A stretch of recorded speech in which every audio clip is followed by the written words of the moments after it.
I would like to start with Jeremiah 29:11. Sabi ng Panginoon sa Jeremiah 29:11, let's read, 1 to 3 read. For I know the plans I have for you, declares the Lord, plans to prosper you and not to harm you, plans to give you hope and a future. Wala po sigurong isang member ng church o taga-Christ the Living Hope na hindi alam ang verse na to. Amen? Pagkitanong ka tabi, alam mo ba yan? Kailangan memorize mo yan. Verse ng Living Hope yan. Ang tinuturo ng verse na yan, ang Diyos natin ay Diyos na nagpaplano. Amen? Ang Diyos na merong plano. At ang sabi niya, ang plano niya ay maganda. Hindi ka pahamakan. Kaya next year, hindi ka mapapahamak. Next year, magpa-prosper ka. Next year, maganda ang magaganap sa buhay mo. Sabihin mo sa mo, magandang magaganap next year sa buhay mo. So God has great plans for us. And we have a great destiny in Christ. Amen? Ang message po natin ngayon, ang topic natin is, seriously improve yourself to fulfill your great destiny. You know, that verse is given to each one of us. It's not only given to Israel, it's given to each one of us. But the great future is not going to happen. It's not going to materialize if you will not improve yourself seriously. And if there is one responsibility in life na kailangan mong siniseryoso, ay yung seryosohin mong improve ang sarili mo. Amen? Kasi ikaw lang ang makaka-improve na sarili mo eh. Amen? Kailanman parati kong bubag ang bibigitaw. Hindi mo pwede sabihin kanino mang tao, sa magulang mo, kapatid mo, kahit sa best friend mo, sabihin mo, please, paki-improve mo nga ako. Hindi pwede. Ikaw talaga yan ang mag-i-improve sa sarili mo. Amen? God wants to improve you. Amen? It's part of your good future. It's part of God's great plans for you. God wants to improve you. But you have to cooperate with God. Romans 12:2, the Word of God says, do not conform any longer to the pattern of this world, but be transformed by the renewing of your mind. Then you will be able to test and approve what God's will is, His good, pleasing, and perfect will. So we always hear this word. Baga, talagang matindi ang revelation nito at lalong lumalalim ang revelation nito sa atin. But I would like us to focus on the word be transformed. Everybody say, be transformed. Sabihin mo sa sarili mo, be transformed. Sabihin mo sa kanan at kaliwa mo, be transformed. Magbago. Amen? Magbago. Sino po dito ang mayroon pang babaguhin sa kanyang buhay? Magsabing amen. Kung nagbago ka na, make your change to the next level. Yung next level mo pa yung pagbabago mo. Amen? Kasi meron namang good, better, best yan eh. May ibe-better ba yung good mo na yan? Amen? Kung meron ka nang na-improve, meron ka nang pagbabago, meron pang ibe-better yan. Kaya magiging better ka pa. Amen? Sabihin mo sa katabi mo, magiging better ka pa. Walang Bisaya, Pastor Bert. Walang bitter. Amen? Better lang, better lang. Ngayon, ang message po natin ay my future me. Sabihin mo sa katabi mo, my future me. Yung future mo. Ano yung future mo? And God wants you to reveal somehow.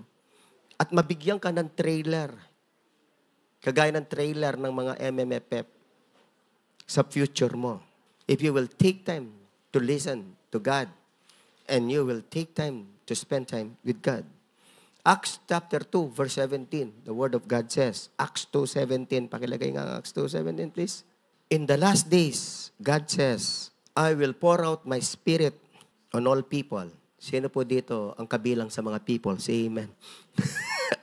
On all people. Not only on a few. At tayong mga Christians, the Holy Spirit has been poured on us. Amen? Sino po dito ang merong Holy Spirit? Magsabing amen. At ang sabi dito, your sons and daughters will prophesy. Your young men will see visions. Your old men will dream dreams. So God is the giver of vision. God will give you a vision of yourself. And God will give you a dream of yourself. Sino po dito ang hindi tamad? Magsabing amen. Kaya lang po, hindi po tayo nagkakaroon ng vision at dream of ourselves, of our future.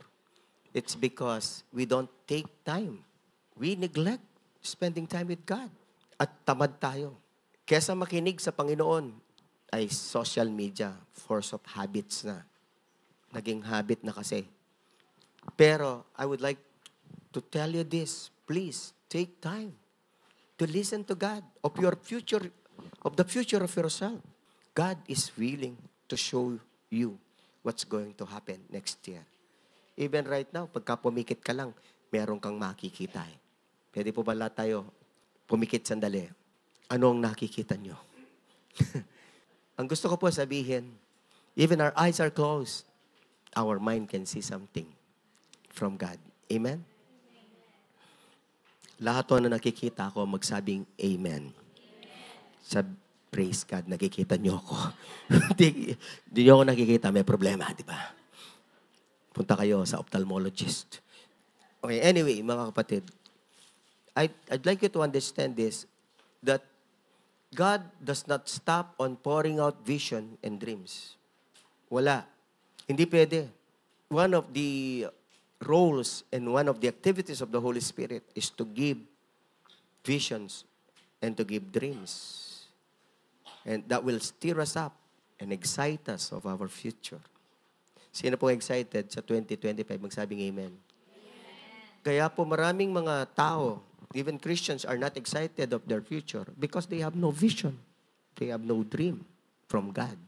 Pero kung meron kang dream from God, you're always excited of your future. Don't ever waste. I would like to say to you that God is the God of new beginning. Amen? God forgives. Nagpapatawad ang Panginoon kung magre-repent ka, sinayang mo yung panahon mo. Pero, this time, sabihin mo kay Lord, Lord, please, new beginning. Kung marami mang kapalpakan, huwag mo nang dalhin yung kapalpakan mo. Kung pwede naman. Amen? Kung pwedeng hindi na dalhin yung kasalanan at mali, please, gawin yun. Sabi ng Hebrews 12:1, iwanan na yung mga kasalanan na nagpapabigat sa atin. Amen? Throw off pa nga eh. Itapon mo na. Itapon mo na. Kasi mahirapan kang mapulfill ang isang great future kapag ka may kasalanan. Mahirap. If you are in a wrong relationship, throw off. Cut it off. Amen?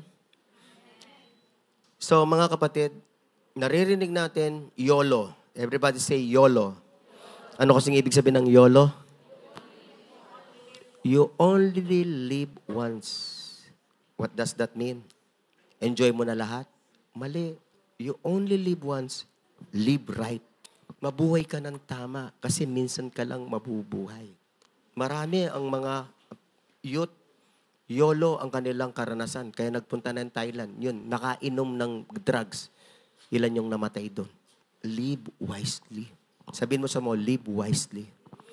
You only live once.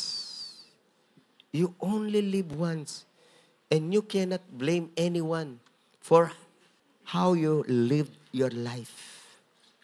If there is one thing that the devil wants you always to speak to your mind is, kasalanan ng tatay mo, kasalanan ng nanay mo, kasalanan ng kapatid mo, kasalanan ng girlfriend mo, kasalanan ng asawa mo. Kaya hindi po makamove on. You know what? Maring may kasalanan sila sa'yo. Pero it doesn't mean to say, wala ka ng responsibility sa sarili mo na mag-move on. Responsibility mo sa sarili mo na kahit may kasalanan ng ibang tao, mag-move on ka. Sabihin mo sa mo, mag-move on ka. Huwag mo nang dalhin yung mali sa 2025. Throw off. Sabi ng Hebrews 12:1, therefore, since we are surrounded by such a great cloud of witnesses, let us throw off. Throw off. Everybody say, throw off. Ano yung throw off? Itapon mo na. Intentional. Deliberate. Throw off everything that hinders and the sin that so easily entangles. And let us run with perseverance to race marked out for us. let us run the race. Para tayong mga athlete, runners, takbo tayo ng walang pabigat. Lahat ng gusto, gagawin yon. Magsabing amen. So mga kapatid, there are 4 categories pagdating sa development. Sa akin lang to. Una, mga Kristiyano, meron tinatawag na undeveloping. Hindi nagde-develop. So, sino may problema dyan? Maraming mga Kristiyano hindi nagde-develop. Ang sisisihin, sarili. Ang mananagot, sarili. Merong mga Christians, underdeveloped. Napakarami ng potential. Napakaraming gifts. Napakaganda ng personality. Pero underdeveloped. Praise God. Merong mga Christians developing, nagde-develop. At meron din naman, glory to God, fast developing. Mabilis nag-develop. Pakitanungan ka mo, saan ka? Undeveloping? Underdeveloped? Developing? O fast developing? Sabi na salita ng Panginoon sa 1 Corinthians 15, I think it's 15:57, I am what I am by the grace of God. You know, you are who you are now because of you. You cannot blame anyone. Kaya ganyan ka. I love you all. Di ko kayo kinokondem kailanman. Gusto ko lang maintindihan nyo yung salitang responsible. Everybody say, responsible. Responsible ka sa sarili mong development.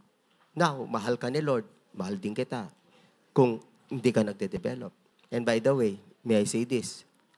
Kung hindi ka nagde-develop, ang pag-ibig ng Diyos, constant pa rin. Mahal ka pa rin niya. Pero, ang Diyos, na nagmamahal sa'yo, na constant ang love niya sa'yo, disappointed. Disappointed. Kasi, gusto kanyang bigyan ng magandang future, mag-develop, ayaw mo mag-cooperate. Do you think God feels disappointment? Yes, He does. He does feel disappointment. So, I'm not condemning you. I'm not condemning you. God still loves you. But seriously develop now. No? Yung mga underdeveloped. Yung bang hindi mo bagay yung age mo. Di ba? Alam nyo ba, alam mo ninyo yun? Yung mga tinatawag na late bloomers. Maraming mga tao, late bloomers. Why? Late silang nag-bloom. Late silang nag-develop. Bakit? Bakit late? May problema. Kaya late bloomers. Hindi seryoso sa pagde-develop ng sarili. Kailangan seryoso tayo lahat na i-develop ang ating sarili. But those who are developing themselves, praise God for your lives. And those who are past developing, glory to God lang. Amen. Grace lang din ng Panginoon. But I would like to say this to you, that we are all under construction. We are all work in progress. Amen? Wala naman po isa man sa atin na fully developed. Wala. Kahit ako, wala. Hindi ako fully developed. That's why I'd like to develop this year, 2025. We're all under construction. Walang fully developed. Kaya nobody is going to say, ay, sobra naman bilis ko, bagalan ko kaya. Actually, kaya lang tinatawag na fast developing kasi nako-compare sa development ng iba. Pero, ang development ay talagang depende sa passion at saka sa focus at saka sa time na ibibigay. Sino po ang mabilis magde-develop ng muscle? Yung pumupunta sa gym ng 3 times o 1 time lang. Simple lang. Sabihin mo sa mo, 1 plus 1 lang, di ba? And everything in life, parati ko sinasabi, 1 plus 1 lang. Sino po magbilis mag-develop? Yung pumupunta ng 3 times sa gym o 5 times sa gym? Siyempre yung 5 times. Sino ang mas mabilis mag-develop? 7 times o 5 times? Siyempre, yung 7 times. So it depends on your passion. And it depends on you. On your focus. It depends on you. Kung gusto mong ma-develop ang mga muscle, didagdagan mo yung time. Yung iba, ang focus lang parati, yung muscle sa bicep. Yung mga, ano bang tawag dito? Pandesal dito. Abs. May sabihin po ako sa inyo, ang isa sa pinakamatinding i-develop, hindi lang po yung muscle dito sa mga kamay at paa at sa abs. yung muscle ng isip. Muscle of the mind. Iyan ang isa sa mga pinaka-word ngayon. Maraming mga tao, they lack muscle on their brain. Kaya, konting pagsubok lang, hindi lang binigay yung gustong bagong sapatos na may mental health. Kakaroon ng issue. Yung kuseli ma, umiikit yung sapatos ko. 1 year na may papelitan. Madaling magkaroon ng mental issues. Yung mga taong walang mental muscle. Ang tawag nga sa iba, ngayon, muscle memory. 'Di ba? Yung mga lahat ng ginagawa ho natin, yung kagaya ng pagsushoot ni Steph Curry, ang tawag doon, muscle memory. Sino po dito ang magde-develop ng kanyang mental health? Magsabing amen. Sino dito magde-develop ng muscle ng kanyang faith? Magsabing amen. Oh, kaya yung iba parati nagigiba, nagdududa. Walang kamasel-masel yung faith Kailangan, if there is one muscle na priority mong i-develop, yung muscle ng pananampalataya mo, kapatid. Amen? May muscle ba? Pagkitanungan katabi mo, may muscle ba? Mamun Lambot Di ba? So mga kapatid ko, mag-iumpisa na yun, 2025. Ang sabi ni Stephen Covey, sino si Stephen Covey? The author of the most famous books on leadership guru, on leadership and management. Ang isa sa mga best-selling books niya ay yung The 7 Habits of Highly Effective People. He talk about 7 habits. And one of those habits is begin with the end in mind.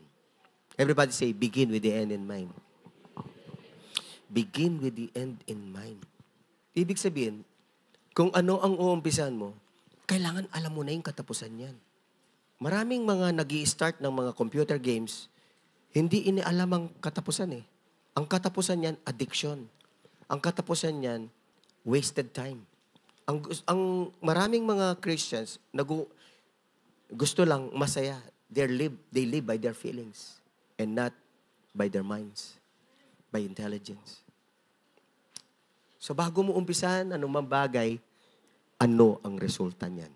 Bayo me, lupaning meto nga bagay, isipan mo niya, nano yung kalwala na yan, yung nanong malyari ken. Anyapin nung mag-start ka relationship pa mali, o nanong kalwala na yan. Pwede, kung mag-start ka relationship pa mali, karengyot, pwede na yung malyari, pwede mabuntis ka. Di ba? Magkakaroon ka ng maraming mga heartaches. Kaya begin with the end in mind. Sabihin mo sa mo, begin with the end in mind. 2025, it's about to start. Begin your 2025 with the end in mind. Kaya, humingi ka na ng revelation kay God. Ipakita na yung trailer ng buhay mo next year. Amen? Ipakita na niya sa'yo. Ngayon, to guide you, what's going to be the trailer of your life, I would like, number 1, to tell you, importante yung PDP, Personal Development Plan. So, kailangan kang gumawa ng personal development plan mo by the guidance of the Holy Spirit. Kasi Acts chapter 2, di ba, 17, it's the Holy Spirit who will give you the vision and the dream for 2025. So, be guided, Holy Spirit, ano po? A long time ago, the Lord already showed me yung PDP, Personal Development Plan. Pakipakita nga yung Personal Development Plan. Para mabuhay ka ng balanse. Hindi, yung kasing maraming mga Christian, wala sa balanse yung buhay. Meron tayong 7 areas sa buhay na kailangan natin i-develop. Magkaroon tayo ng goal. Una, yung spiritual. Una, ang pinaka-importante dyan, yung spiritual. Pangalawa, health. Health goal. Kasi kapag may problema ka sa health, yari ka Hindi mo magagawa ng bagay. Ibang goals mo, wala. Pangatlong goal, relationship. Importante ang relationship. Amen? Kailangan, i-develop mo yung relationship mo sa magulang mo, sa asawa mo, sa kapatid mo.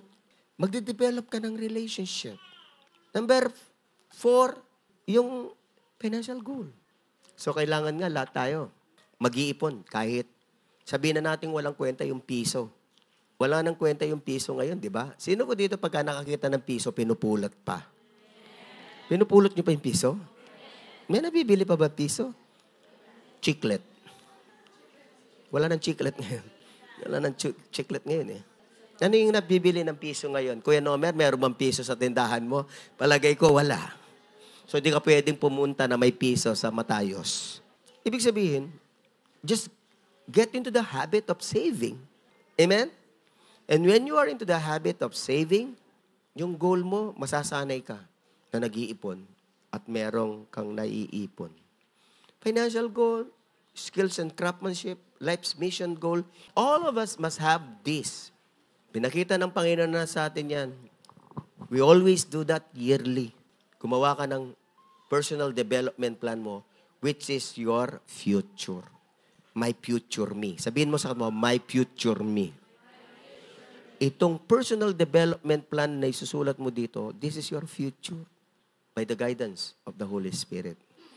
Sabi na salita ng Panginoon, Proverbs 16:3, basa 1 to 3, go read. Commit to the Lord whatever you do, and He will establish your plans. So, i-commit mo sa Panginoon, to the Lord, whatever you do, you're going to do next year. Amen?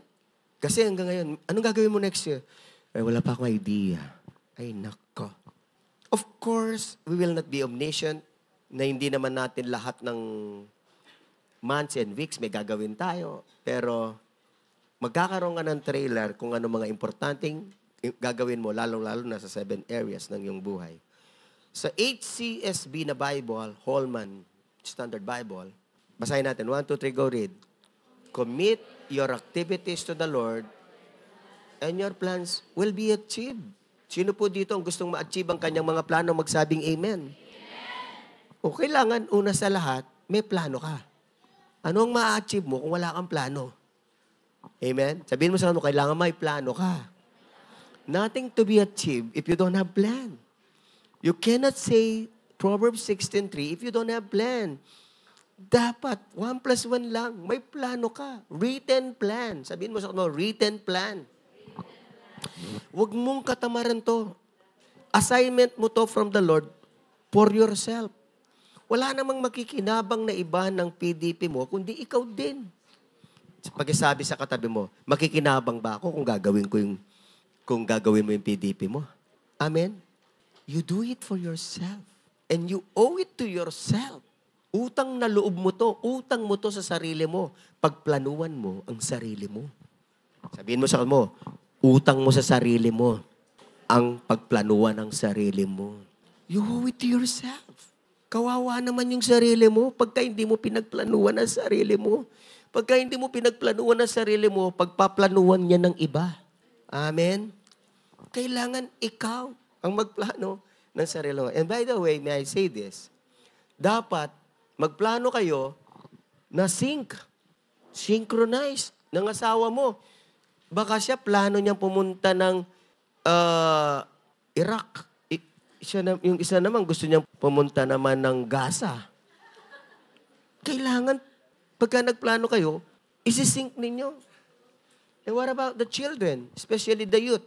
Ang mga youth ngayon, in Jesus' name, walang ganito sa youth. Ayaw ng pinakikialaman. Ayaw mo pagpalununin biya ko. Pero po kayo, manyad pera. Kailangan, kung magkakapamilya kayo, pag-usapan niyo yung plano niyo. Anak, ito yung gagawin natin. Anak, ito yung mga activities natin. Anak, magtitipid tayo sa kuryente. Yung mga plano, pag-uusapan niyo. Amen? So, pagka nagplano-plano kayo, then, it's responsibility of the parents, especially the daddy, the father, ikaw ang head, ikaw ang mag-aayos ng lahat. Amen? Lalong-lalo na, wala nang COVID ngayon. Palagay ninyo, magkaka-pandemic ba ulit? Hindi natin alam kung magkakaroon. Pero, dahil nga wala ng pandemic ngayon, ang dami ng travel goal, baka yung travel goal mo, iba sa travel goal ng anak mo. Travel goal ng asawa mo. You have to sync everything, synchronize everything. Lahat to nang nagbe-benefit sa message na to, magsabing amen. Ang tawag ko dito, matalino lang nakikinig. Sabihin mo sa matalino lang nakakikinig. Kasi yung hindi matalino, hindi nakikinig. Ayaw magplano sa buhay. Kasi ang mga matalino lang ang nagpaplano sa buhay. Yung wala na sa plano sa buhay, Walang katalinuhan yun. Amen. Hindi ako nangahamak ng tao. Nasa Bible. Amen. Nasa Bible. Ang taong matatalino, nagpaplano. Yung walang talino, hindi nagpaplano. Amen? Lahat to ng masaya na inikayat ko kayong magplano next year, magsabing amen. Psalm 37 verse 5, the Word of God says, commit thy way unto the Lord. Trust also in Him, and He shall bring it to pass. So yung mga ways natin, ano ba yung mga different ways natin? I-commit natin sa Panginoon. And when we say commit, everybody say commit, dapat may commitment. Kasi marami, drawing lang eh. Ang plano, walang mangyayari kung walang commitment. When we say commit to God, may commitment ka kay God. May commitment ka. Seryoso ka. NLT, sabi ng NLT, commit everything you do to the Lord. Trust Him. He will help you. Sabihin mo sa katabi mo, 2025, God will help you accomplish your plans. Amen. Ay, kasi, pastor, ano yung big word for 2025? Ano yung big word? Alam niyo po ako, dati ganun ako. Ano kaya ang 2025? Ano kaya ang team ng 2025? Hindi naman pangit eh. Okay din naman. Kaso, ito sasabihin ko sa iyo, 2025, tutulungan ka ng Diyos. 2026, tutulungan ka ng Diyos. At lahat ng taon ng buhay mo, tutulungan ka ng Diyos para magtagumpay. Amen? The Lord will help you with your plans. And how can the Lord help you to accomplish something in life if you don't have to plan to accomplish something in life? Wala ka namang planong merong mapagtagumpayan. O paano ka tutulungan ng Panginoon? Amen? Mabubulaga ka na lang ba? Minsan maayos na yung pamilya mo? Hindi ha. Intentional yan. Pagpaplanuhan mo yan. May activities kang gagawin. Sabi ng Net Bible, hindi ito Bible ng Net 25 ng Iglesia. Hindi ho. Commit your future to the Lord. Trust in Him. And He will act on your behalf. Wow. Gusto ko ito. Commit natin yung 2025 kay Lord. Magtiwala tayo sa Kanya. Lahat o nagtitiwala, magsabing Amen. At pagkatapos, sabi ng Lord, ng pangako niya, He will act on your behalf. Siya magkakaroon ng actions. Tutulong ang Diyos sa inyong buhay. Tutulungan ka ng Lord sa PDP mo. Sinong gagawa ng PDP, magsabing Amen.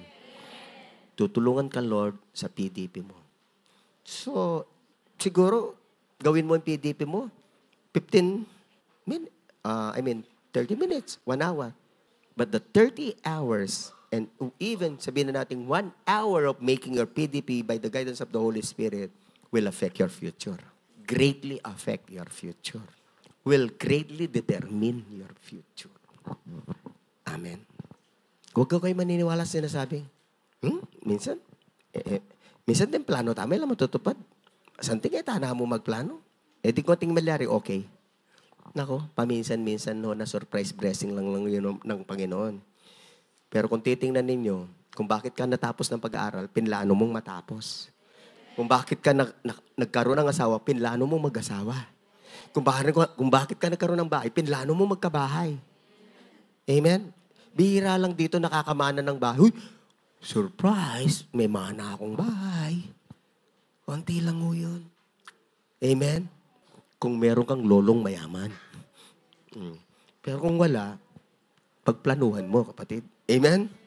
O may tatay kang mayaman. Pero bad news sa anak ni Jackie Chan. Si Jackie Chan, kilala mo niyo si Jackie Chan? Okay. Kapatid niya si Marie Chan, di ba? Ang net worth niya ay 400 million. At ang sabi niya, wala akong ibibigay sa anak ko. Bad news sa anak niya. Ibibigay ko lahat sa charity. Kaya magtatahot, ibibigay niya. Sino po yung pangalan dito, charity? Bibigay daw sa inyo eh. Ibibigay ko lahat sa charity. Ba? Hindi ko napalitan ng pangalan ko, charity. Okay, anyway. Mga kapatid ko, kailangan nung may plano tayo. Lahat to ng magpaplano, magsabing Wag niyong ignore. Wag ninyong pabayaan. Wag ninyong neglect. Be responsible. Be responsible. Para sa inyo naman yan. Amen? Para sa inyo po yan. Number 2. Let me go to number 2. Uy, 12:53 na. Pero plano ko po kasi 2:00 matapos. Kaya, praise God. Develop the top 3 skills and make them your habits for the success of your PDP. TOP. Ano yung TOP? Pakita mo nga yung TOP, kapatid. Time management skill, organizational skill, planning skill. Magsabing amen. Ito pong TOP skills na to, kailangan maging habit. Ibig sabihin, automatic na ginagawa natin. Automatic sa pagkatao natin. Matanong ko po kayo, sino po dito ang gusto ninyo, yung asawa nyo, yung ibang tao, merong time management? Amen, di ba? Kasi pagka hindi siya nagkaroon ng time management, magugulo kayo, di ba? Mag-aaway kayo. Bakit naman sa sarili mo ayaw mo mag-time management? Pangalawa, sino po dito ang gusto nyo organized ang asawa nyo, ang pamilya nyo, ang ibang tao? Magsabing amen. Grabe. No offense. Tayo'y maunawain at mapagmahal. Pero nakakainis ang mga taong disorganized. Sabihin mo sa mo, nakakainis ang mga taong disorganized. Ako nga, pagka nakagawa ko ng hindi organized sa bahay namin, nakalimot ako ng t-shirt, naiinis si Tita Ruth eh. Kaya alam na alam ko yan. Amen? Sabihin mo sa kata mo, huwag kang nakakainis. Amen? Yung mga youth, yung mga pinagtulugan nyo, ligpit nyo, ayusin nyo. Yung pinagkainan nyo, hugasan nyo. Yung bahay nyo, linisin nyo. Grabe, kung hindi kayo naglilinis ng bahay, I love you all. Tamad kayo. At ito po, ang sasabihin ko, I love all our youth and we're not going to tolerate them. We want to improve them. Ang lahat ng halos lahat ng Gen Z at Alpha ngayon, tamad. Tamad. Pwede bang magbisitahan kayo ng kwarto, mga youth? Kalat-kalat ring underwears. No, dito sa church natin, tinuturuan tayo, pinapalaki tayong tama. Amen? O rempe nga rin naman. Kailangan turuanan. Baliw rempe nga rin. Last time sinabi ko, dapat ang mga anak takot sa magulang. Hindi yung mga magulang ang takot sa anak. Amen? Ngayon, ang mga magulang takot magka-World War III. Baka magkagera kung pakikialaman ko yung anak ko, kung aayusin ko siya. Ito sasabihin ko sa inyo about war. Sabi ng Bible, there is a time for war, there is a time for peace. Alam niyo ba na ang lahat ng wars, merong gandang idinudulot? Di ko sinasabing mag-war tayo, ha? Don't get me wrong. Tanong niyo bakit, Pastor? Kung walang war, lahat tayo sakop ng Hapon. World War II. Amen? Imperialistic. Di anong religion natin? Kung sakop tayo ng Hapon, ang reliyon natin, walang Diyos. Alam niyo ba yon? Kung walang World War I, World War I ba si Nazi? Hitler? Nako! Hitler lahat ugali natin. Kaya pinababayaan ng Lord na magkaroon ng gera para maayos. Ang dapat ayusin. So ikaw, magulang ka, ayaw mo ng gera sa pamilya. Ayaw mong i-confront ang iyong anak. Hindi yan maayos. What you don't confront will not change. Amen? Pero pagka nag-war kayo, may pag-ibig ha. Sabihin mo sa may pag-ibig ha. Baka naman i-misquote mo si Pastor. Mamaya pag-uwi mo, mga anak, gera tayo ngayon! Huwag naman ganun. Diba? Baka tambing mo na yung kuha ng tambolo mo. Mga anak, hindi susunod ha. Hindi huy. Kailangan ng confrontation for change. Amen? Ang tunay na nagmamahal, nagko-confront ng kasalanan. Amen? Kasi nga, ang misconception ng maraming youth, pagka kinonfront mo, hindi love. Youth, I'd like you to understand this. Confrontation with your sin and with what is wrong is so much love. It's so much love. Ayaw kayong manatili sa maliit, kasalanan, at sa curse ng Diyos. Amen? That's the biggest misconception ngayon ng mga youth. Na kapag kinokorek mo sa mali, sa gising, sa cellphone, akala nila hindi love. On contrary, it's so much love. Sabihin mo sa kanmo, so much love. It's so much love. Mga youth, mahal na mahal ko kayo. I want you to have a good life, good character, and good future, and good destiny. Let me go to number 3. Strengthen your self-discipline for achievement of PDP. Everybody say self-discipline. Ito sasabihin ko sa inyo, self-discipline is the game changer for your great future. It's the game changer. Lahat na nakakalam na salitang game changer, magsabing amen. Yung game changer na yan, ginagamit yan sa basketball o ano ba yung strategy natin na pang game changer para manalo. And you know what? Ngayon pa lang tanggapin mo na to. Ang game changer sa buhay mo para mag-achieve ka, mag-successful ka, lalo na sa PDP mo. Self-discipline. Disiplina sa sarili. Disiplinahin mo yung sarili mo. Disiplinahin mo yung isip mo. Disiplinahin mo yung bibig mo. Disiplinahin mo yung damdamin mo. Everybody say self-discipline. It's the great game changer. It's the game changer for your destiny. Hindi ko nababasahin lahat ng verse, but let me go to 1 Corinthians 9:24-27. Let's start with verse 24, please. Sabi ni Paul, verse 24, please. Do you not know that in a race all the runners run, but only one gets the prize? So dito, metaphor, runner tayo lahat. Runner lahat tayo ng 2025, right? Sino dito ang tatakbo sa 2025? Magsabing amen. Walang lalakad. Sabihin mo sa walang lalakad. Sabihin mo sa walang matutulog. Walang uupo-upo lang. Lahat tayo tatakbo, amen? Run in such a way as to get the prize. What does this mean? Run in such a way that you will get the success of your PDP. Let me go to verse 25. Everyone who competes in the games goes to what? Into strict training. Strict training. They do it to get a crown will not last, but we do it to get a crown that will last forever. May sabihin ako sa inyo, kung ma-achieve mo ang pagbabago at ikaw ay magiging better, sinong makikinabang? Sino magbe-benefit? Hindi nyo alam? Salamat sa nakakaalam. Nakikinig ba kayo? Sabihin mo sa kata mo, ikaw din na magiginabang, di ba? Ikaw din na magiginabang. You owe it to yourself to change. And verse 20, therefore I do not run like someone running aimlessly. Ito po, pakinggan nyo to. I do not run like someone running aimlessly. Huwag kang tatakbo sa 2025 aimlessly, walang goal. Walang plano. Amen? Amen? Aimlessly, walang goal. I do not fight like a boxer beating the air. And verse 27, no, I strike a blow to my body. I strike a blow to my body. Ang ibig sabihin nito, dinidisiplina ko ang aking sarili. It's a figure of speech that says, I discipline myself and make it my slave so that after I preach to others, I myself will not be disqualified for the prize. Let me go to the definition of self-discipline by Albert Hubbard. Gustong-gusto ko yung definition ni Albert Hubbard. Gusto kong tumatak sa inyo ang isip kung anong ibig sabihin ho ng self-discipline. Basa.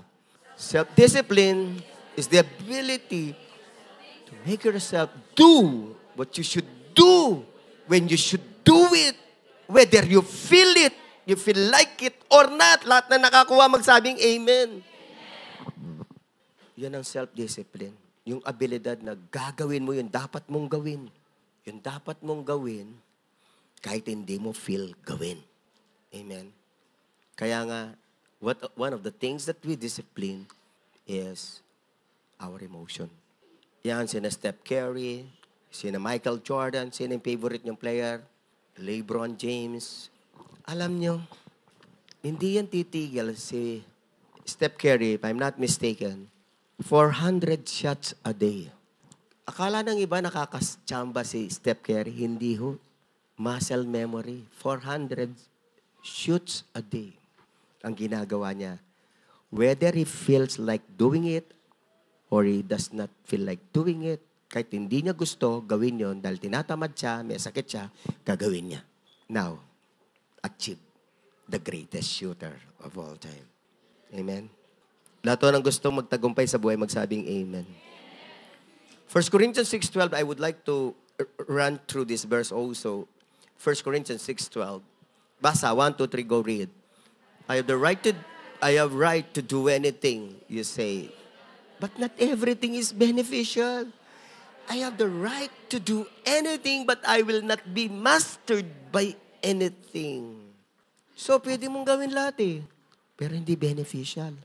Kung matalino ka, yung beneficial lang. Amen? Lang lalo na, yung nakakasama. Yung kasalanan. Yung mali. Huwag mong ipaglaban. Yung matinding pagko-computer. May asawa ka nga, nagko-computer ka pa. Nako, dodoblehin niya ng anak mo. Amen? Dodoblehin niya ng anak mo yan. Nakikita niya, dati nagko-computer. Magko-computer din yung anak mo. Amen? Gusto ko yung sabi ng CEV. Punta tayo sa CEV. No? CEV. Puntahan nga natin yung CEV. Basahin natin. 1, 2, 3, go read. Some of you say we can do anything we want to. But I tell you, not everything is good for us.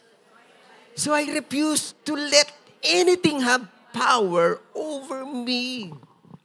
You can do anything you want to. Yan ang prinsipyo ng maraming tao ngayon at lalong-lalo na yung mga youth, ayaw pakialaman. Gagawin ko yung gusto ko. Pero ang tanong, mabuti ba yan? Makikinabang ka ba ng mabuti dyan? O mapapahamak ka? Sabihin mo sa kata mo, refuse, kapatid. I refuse to let anything have power over me.